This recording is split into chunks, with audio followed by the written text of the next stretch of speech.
Hey guys, মই আজি আপোনালোকক ক'বলৈ লৈছোঁ এটা বেষ্ট হেয়াৰ পেকৰ কথা।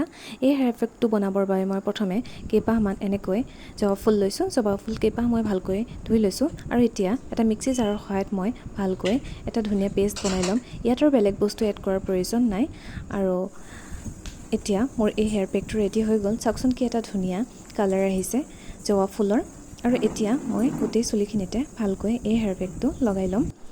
এই হেয়াৰ পেকটোৱে আমাৰ চুলিখিনি দীঘল, কোমল, ঘন কৰাৰ লগতে আমাৰ যি উফিৰ সমস্যা আছে সেই সমস্যাও নাইকিয়া কৰিব। এই হেয়াৰ পেকটো সপ্তাহত যদি প্ৰায় 3 দিনেই ব্যৱহাৰ কৰে তেতিয়াহ'লে আমাৰ চুলিৰ সকলো সমস্যাই নাইকিয়া হ'ব আৰু লগতে চুলিখিনি বহুত কোমল হৈ পৰিব। এতিয়া মই গোটেই হেয়াৰ পেকটো চুলিখিনিত ভালকৈ লগাই ল'ম আৰু প্ৰায় 1 ঘণ্টাৰ বাবে মই ৰাখি দিম।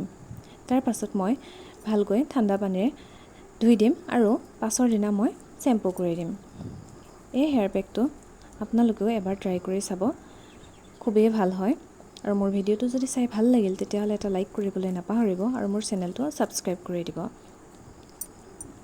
আৰু এতিয়া মোৰ হেয়াৰ পেকটো লগোৱা হৈয়ে গ'ল আৰু 1 ঘণ্টাৰ পাছত মই ভালকৈ ধুই দিম।